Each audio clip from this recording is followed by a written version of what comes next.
윤석열 대통령은 국민연금 개혁 추진을 공식화하면서 특히 청년 세대가 수긍할 수 있는 개혁을 강조했는데요. 기금 소진의 시점을 일정 기간 늦추는 걸로는 불충분하다면서 연금 개혁의 방향이 지속 가능성에 있음을 시사했습니다. 계속해서 정유림 기자입니다. 노인은 가난하고 청년은 믿지 못하는 지금의 연금 제도를 근본적으로 개혁해야 합니다. 장기간 지속 가능한 개혁으로 국민연금에 대한 신뢰를 회복하겠습니다. 윤 대통령이 밝힌 정부 국민연금 개혁안의 큰 축은 세대 형평성을 강화하면서 연금 고갈 충격을 완화하는 겁니다. 연금 모수만 단순히 조정해서는 더 오랜 기간 돈을 내고도 연금을 못 받을 수 있다는 청년층의 불신을 거둘 수 없다는 판단이 깔려 있습니다. 이를 위해 정부는 세대 간 보험료 인상 속도 차등화를 추진합니다. 세대 형평성을 연금 개혁안에서 맞추는 게 정말 쉽지 않은 일이긴 합니다. 지금 젊은 세대까지는 그렇게 해서 형평성을 유지시켜 주는데, 그러면 지금 아직 안 태어난 애들을 포함해서 미래 세대 애들은 보험료율을 어떻게 적용시켜 줄 건가, 이게 문제거든요. 기금이 고갈될 상황이면 자동으로 납부액을 올리고 수급액은 줄여 지속 가능성을 확보하는 장치도 마련될 것으로 보입니다. 정년 연장 등 노동시장의 정책 전환이 동반된다면 연금의 지속 가능성을 확보하는 효과적인 제도가 될 거란 분석이 나옵니다. 자동 안정 장치만 하면 이게 소득 대체를 받는 게 떨어질 수가 있지만, 노동시장을 개혁해서 더 오래 일하고 더 오래 월급 받고 그 기간 동안 더 연금 오래 가입하게 하면 연금액이 안 떨어질 수 있다는 겁니다. 아울러 국가가 연금 지급을 보장한다는 점을 법률에 명문화하고 출산과 군복무로 인해 연금 가입 기간에 공백이 생기지 않도록 크레딧도 더 확대될 방침입니다. 윤 대통령이 국민연금 기금 소진 시점을 8, 9년 늦추는 것으로는 불충분하다고 밝히면서 정부의 연금 개혁 방향은 지속 가능성에 상당한 방점을 찍을 것으로 전망됩니다. 정부는 다음 달 4일 국민연금 구조 개혁을 포함한 구체적인 연금 개혁안을 발표할 예정입니다. KTV 정유림입니다. 국내 최대 규모의 소비 촉진 행사인 동행축제가 시작됐는데, 이번엔 국내가 아닌 베트남에서 개막을 알렸습니다. 국내는 물론 해외까지 망라해 다채로운 행사들이 펼쳐지기 때문인데요. 조태영 기자가 보도합니다. 화려한 조명볼이 올라가면서 한국 최대 소비축제의 막이 열립니다. 5년차를 맞이한 동행축제는 역대 처음으로 해외 개막식 행사를 열었습니다. 우리나라 3대 교육국이자 한류바람이 거센 베트남이 그 주인공입니다. 베트남 현지에는 중소기업 수출 상담회와 팝업 스토어를 비롯해 국내 우수 소공인의 해외 진출을 지원하는 소공인 전용 판매장도 열렸습니다.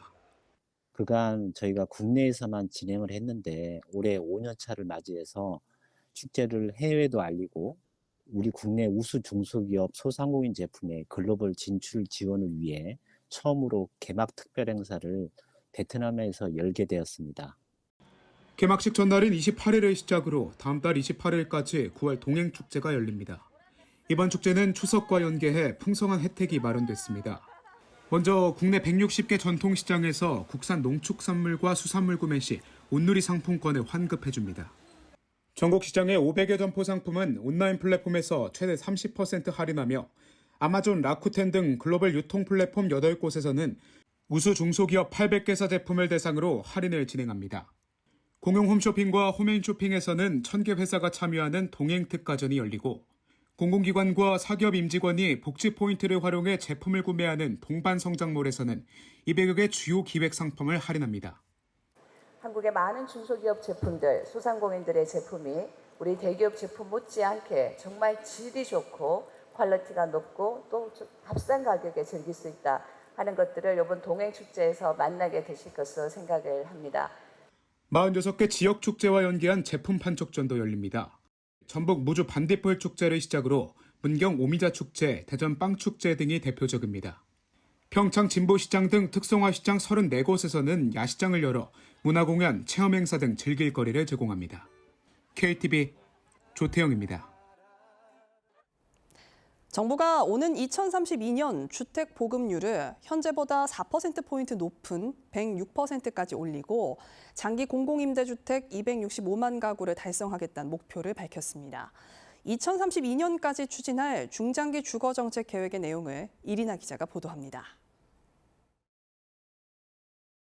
정부의 주택 수급 전망에 따르면 2032년까지 매년 연평균 약 40만 가구의 신규 주택이 필요할 것으로 나타났습니다. 이 수요를 충족하기 위해선 연간 16.4제곱킬로미터 규모의 택지가 필요한 상황. 이에 정부는 신규 택지 발굴과 정비사업 활성화에 더욱 힘을 쏟겠다는 계획입니다. 이를 위해 2032년까지 추진해 나갈 정부의 3차 장기 주거 종합 계획에는 도심 재개발 분야의 대대적인 규제 완화 방안이 담겼습니다.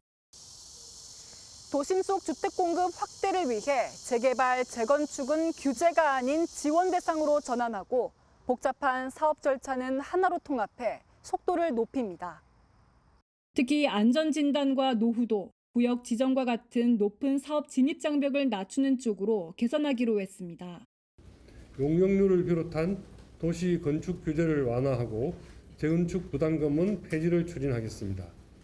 1기 신도시를 비롯한 노후 계획 도시 정비도 27년 첫 착공을 위한 준비를 차질 없이 이행하겠습니다. 서민과 취약 계층을 위한 주거복지도 강화해 나갈 계획입니다.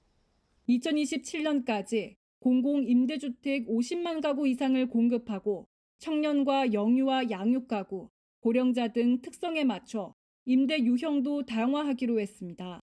또 연간 10만 가구가량 공급되는 공공임대주택에 12,000가구를 고령층에 공급합니다. 아울러 인구 감소로 인한 빈집 문제 해소 방안도 포함됐습니다. 현재 도시지역과 농어촌 지역의 빈집 등급 구분과 실태 조사 방법이 달라 통일된 빈집 규정이 없어 체계적인 대응이 어렵다는 지적에 따라 전체를 아우르는 기준을 마련하기로 한 겁니다.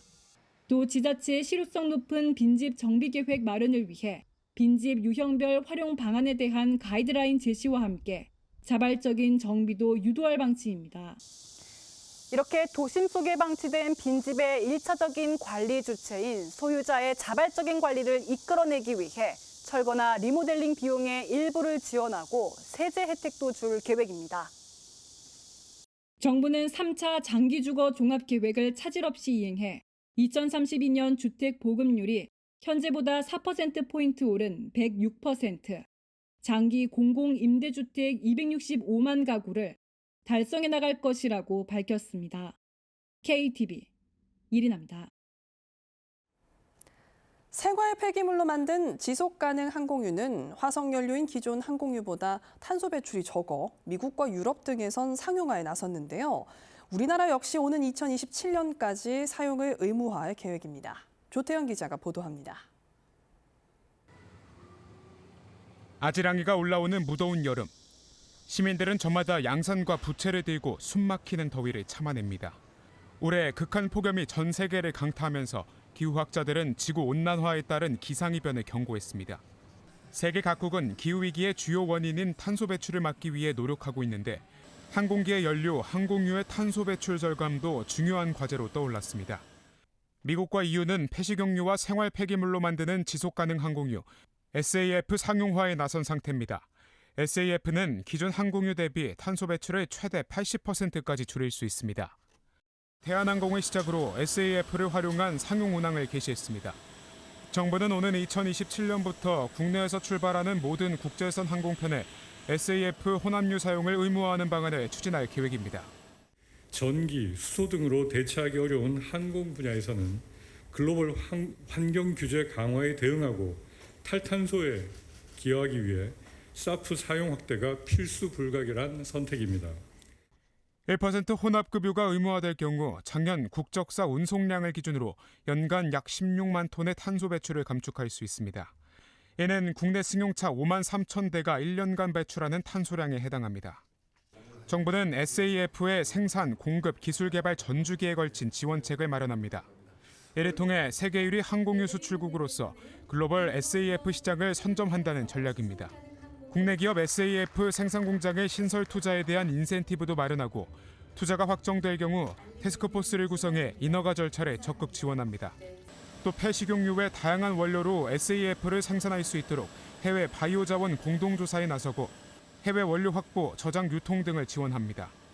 정부는 현재 SAF의 시세가 일반 항공유의 3배 수준인 만큼 SAF 혼합 의무화가 항공운임에 미칠 영향도 최소화할 방침입니다. KTV 조태영입니다. 내년 예산의 쓰임새를 알아보는 시간, 과학기술 분야입니다. 과학기술정보통신부의 내년 예산안은 역대 최대 규모인 약 19조 원인데요. 단순한 예산의 복원 차원이 아닌 선도형 연구개발로 전환하고 이공계 핵심 인재 양성에도 집중 투자한다는 계획입니다. 김유리 기자입니다. AI 반도체 칩을 이용한 3D 모델 이미지 생성. 여러 각도에서 찍은 사진을 통해 입체적인 이미지를 뽑아내고 새로운 이미지까지 더 씌울 수 있습니다. 그러나 AI 반도체 연구를 위해서는 상당한 비용이 소요돼 연구자들에게 부담을 안겨주고 있습니다. 사실 반도체 연구는 반도체를 많이 만들어 봐야 합니다. 제일 돈이 많이 들어가는 게 파운더리에 접근할 수 있는 기능인데 삼성에서 한 28나노 공정으로 칩을 만들면 1억쯤 듭니다. 과학기술정보통신부는 AI 반도체뿐만 아니라 첨단 바이오, 양자 등 3대 게임 체인저 기술에 대한 지원을 확대하겠다고 밝혔습니다. 내년 과기정통부 예산은 19조 원 규모로 R&D 분야는 올해에 비해 16% 늘어난 9조 7천억 원에 달합니다. 이와 같은 예산 증가는 단순한 예년 수준의 예산 복원이 아닌 선도형 R&D로의 전면적인 전환을 통해 이루어진 것입니다. 혁신, 도전형 R&D에 대한 투자도 대폭 확대합니다. 실패 가능성이 높지만 성공 시 혁신적인 파급 효과를 가져올 수 있는 연구 개발을 지원할 계획입니다.